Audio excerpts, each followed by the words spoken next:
Entenda como funciona o jogo de cartas Illuminati. Em geral, quando se ouve falar do polêmico jogo de cartas Illuminati New World Order, é sempre algo voltado para as supostas previsões presentes no jogo. Todo aquele climinha de suspense sobre existir uma maldição ou uma teoria da conspiração cabulosa em cima delas. Mas você já se perguntou como é esse jogo? Quem joga isso morre ou o quê? A verdade é que a lenda sombria envolvendo essas cartas é tão gigantesca que o povo até se esquece que no fim das contas ele faz parte do fantástico mundo dos jogadores de cartigames. Sendo assim, foi feito para oferecer o máximo de diversão possível. Essa postagem não é ensinando as regras do jogo, mas apresentando a jogabilidade, o universo do jogo. Esse jogo tem uma ligação extremamente forte com a trilogia Illuminatus, aqueles livros que dispararam de vez a paranoia no mundo e fizeram muitos ficarem loucões acreditando que eles estão nos observando neste instante. Sendo assim, a primeira coisa que você tem que notar, e que vai ser uma surpresa para muita gente, é que não é um card game humano, mas sim algo que é ironia e sarcasmo puro. Tem um clima obscuro, porém a zoeira pode rolar solta.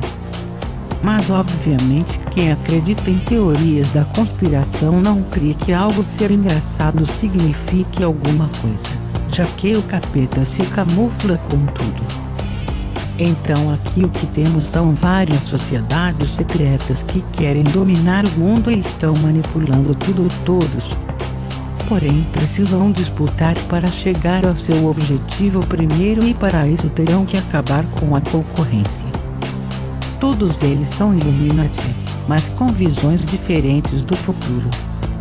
Os grupos presentes, os adeptos de Hermes, estão lembrados da ordem hermética da Aurora Dourada, desvendando a magia através da ciência.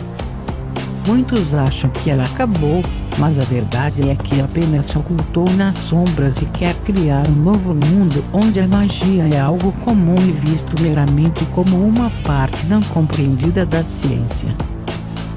Os Illuminati de Baviera, os que dizem ser a verdadeira ordem dos Illuminati, procuram levar uma era de prosperidade ao mundo, com o máximo de 500 mil pessoas vivendo no mundo e um ambiente de prosperidade e harmonia entre a Terra e a humanidade.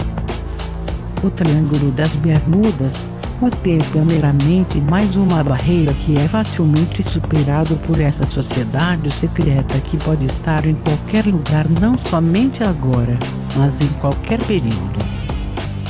Através do portal localizado no Triângulo do Diabo, essa sociedade não vê apenas o presente, mas o futuro e o passado como um todo, que ela está pronta para dominar. A sociedade da discórdia, eles querem levar à Terra a sua mais pura e verdadeira essência, o caos. Ao dominar o mundo, a religião discordianismo será aplicada a todos, permitindo assim que as pessoas sejam livres em uma essência pura em que o bem e o mal não existem. Os gnomos de Zurique lembram daqueles poderosos banqueiros que controlam a economia mundial? Pois eles existem de verdade, levando governos à falência e à glória para seu próprio benefício. Tempos de crise e progresso, guerra e paz. Os gnomos de Zurique têm o dedo em tudo que envolve dinheiro. A rede, sabem a sinistra Deep Web. Ela onde habitam aqueles que querem dominar o mundo através da tecnologia. Eles têm olhos em todos os lugares. Hackers poderosos estão prontos para invadir, roubar dados, trocar informações e conseguir tudo o que quiserem, tendo todos os contatos necessários, pois a era dos computadores chegou e o futuro é a tecnologia. Os servos de Cthulhu, a mente humana é incapaz de compreender o poder imenso de criaturas de outra dimensão, mas aqueles que as temem e adoram cultistas querem abrir um portal interdimensional na Terra e trazer os seres dos mitos de Cthulhu para andarem entre humanos e recompensarem aqueles que abriram foram fiéis. A sociedade dos assassinos, nada é verdade, tudo é permitido. A ordem dos assassinos um dia esteve à vista de todos, mas se ocultou nas sombras e passou a manipular o curso da história através de assassinatos de figuras famosas, guiando a humanidade para a iluminação através de terrorismo constante, porém sem deixarem rastros. Igreja do Subgenius. O mundo é mais estranho do que parece. Todas as pessoas são influenciadas por um mal conhecido como Yin. Porém a Igreja do Subgenius vai acabar com todas as religiões e tornar ela mesma a única existente, garantindo várias vantagens como sexo com pessoas gostosas, beleza além da compreensão humana, entre outras coisas mais. Os OVNIs, eles estão entre nós. Alienígenas como a raça dos Greys dão o que falar em teorias da conspiração, mas era tudo verdade. Eles controlam os governos, estão disfarçados como humanos e querem assumir o controle da Terra sem interferências. Shangri-La é um lugar do mundo. Existe um lugar onde apenas seres iluminados estão, é uma terra chamada Shangri-La. Porém está na hora de usarem essa superioridade para segurarem as rédeas da humanidade e guiarem para um novo curso. Cada grupo tem seus objetivos próprios e se conseguirem atingi-los, é uma das formas de ganhar o jogo, mas há outras como destruir todos os inimigos. Os tipos de cartas. Cada deck do jogo é dividido em 2 baralhos, eles têm versos de cores diferentes. O baralho de enredo, que tem o verso azul, e o baralho de grupos, que tem o verso vermelho. As cartas de enredo mostram acontecimentos que vão rolando durante o jogo. Lembre que a coisa é para ser vista como uma historinha envolvendo teoria da conspiração. Já a cara de grupos mostra corporações, celebridades, lugares e outros grupos envolvidos durante o jogo. Existem 4 tipos de grupos no jogo: as organizações, os Illuminati, lugares e personalidades. E esses são os que vão estar presentes o tempo todo durante a partida, enquanto as cartas de enredo são em geral momentâneas. Coisas que acontecem e muitas vezes são direcionadas a um desses grupos presentes. Os alinhamentos de grupos. Existe uma coisa no jogo chamada alinhamento, que são as formas de se ver as coisas do ponto de vista de um grupo. Existem os seguintes alinhamentos: governamental, estão envolvidos diretamente ao governo e são opostos às corporações. Corporações, ligadas diretamente aos negócios e lucro, são opostas ao alinhamento governamental. Liberais, são grupos relacionados politicamente à esquerda e são opostos aos conservadores. Conservadores, gostam das coisas à moda antiga e são opostos a liberais. Pacifistas, são contra o uso da força e opostos aos grupos violentos. Violentos, acham que mudança só acontece na marra e são opostos a grupos pacifistas. Populares, não seria exatamente essa tradução para strict, nesse caso acho que seria o mais adequado. São os grupos que estão acomodados com as coisas como são e são opostos aos esquisitões. Esquisitões, estão à margem da sociedade e são opostos aos populares. Criminosos, cometem fraudes e fazem todos os tipos de crimes, se dão bem às custas do suor e sangue de cidadãos comuns.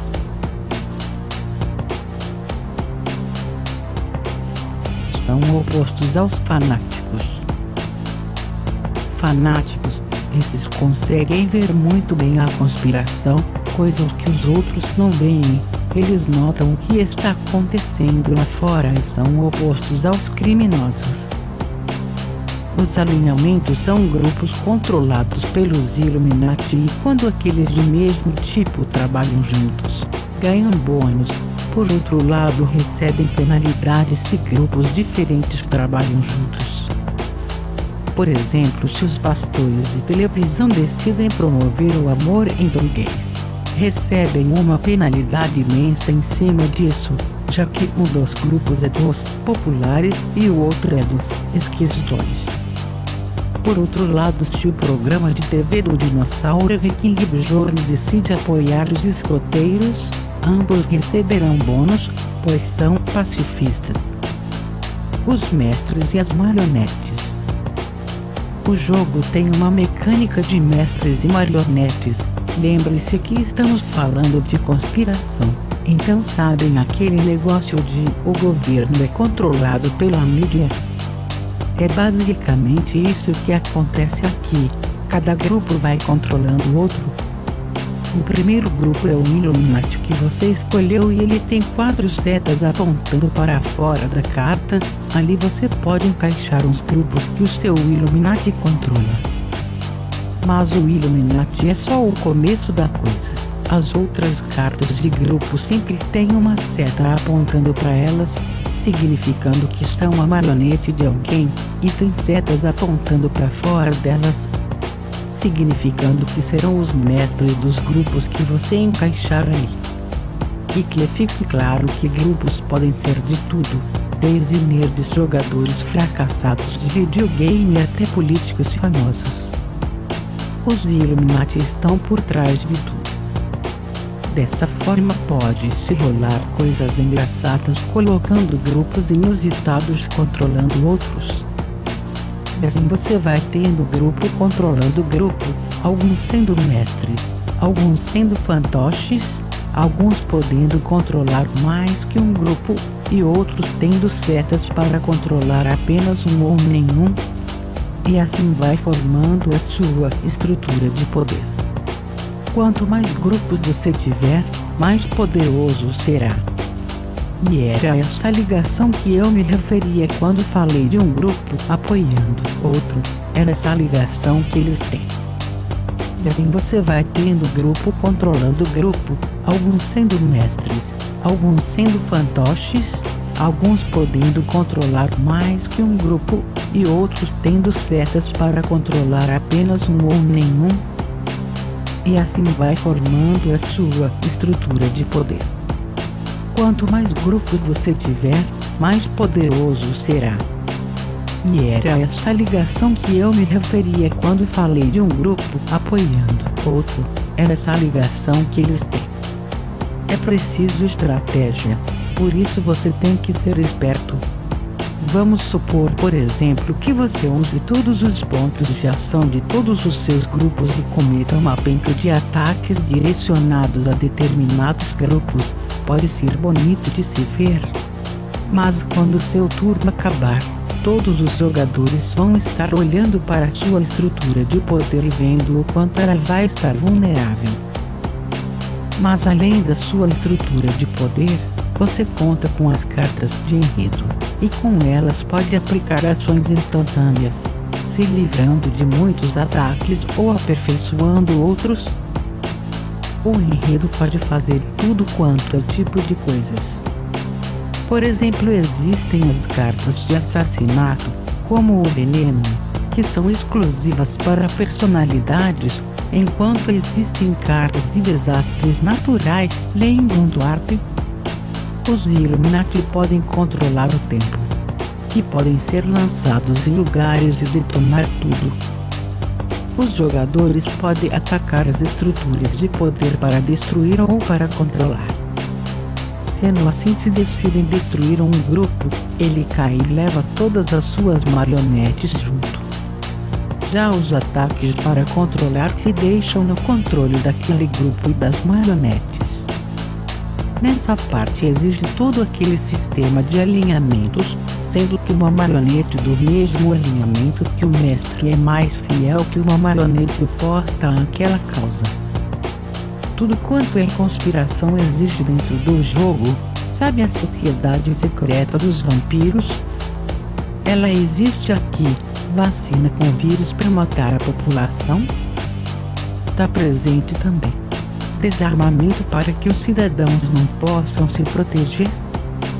Com certeza você acha. Então tudo quanto é história envolvendo eles ou algo muito grande que está oculto é visto aqui. O apoio em negociações. Sabem o viciante jogo Munchkin? Ele é cheio de traições e é possível pedir a ajuda de outros jogadores, lembram? Pois é, há quem diga que Munchkin é um subproduto de Illuminati, pois além de ser da mesma empresa, existe uma certa semelhança na mecânica de jogo, como os dois decks presentes. Além do mais, Munchkin é de 2001, se Illuminati teve descontinuidade em 2002 mesmo, há uma lógica em continuar a diversão de outra forma. E aqui é a parte que tem a ver com o que falei no começo da matéria, que é bom ser jogado com no mínimo 3 pessoas. Isso porque se você estiver sendo atacado, pode negociar com outro jogador da mesa, pedir ajuda naquele momento e oferecer algo em troca. Alianças e traições são um dos brilhos de Illuminati, além de que a estratégia pode rolar solta, um grupo não simplesmente vai ficar parando ver o outro crescer. Os jogadores caem em cima uns dos outros, têm suas prioridades e veem oportunidades constantemente. Outros detalhes. E claro, existem várias outras pequenas coisas no jogo que tornam ele muito mais divertido. Por exemplo, se um jogador tiver controle em um tipo de grupo e outro jogador ter aquele mesmo grupo na mão, ele não pode controlá-lo. No entanto, aquilo se torna uma carta de espião, ou seja, um grupo tem um traidor com informações. As cartas de recursos são outras que tornam a coisa super interessante. Elas servem para fornecer vantagens ao jogador enquanto controlá-la. Por exemplo, se a pessoa tiver a carta Brasil, os recursos naturais do lugar fornecem uma ação extra por turnos. Mas cartas de recursos não são apenas lugares, tem de tudo indo desde tecnologias a itens mágicos.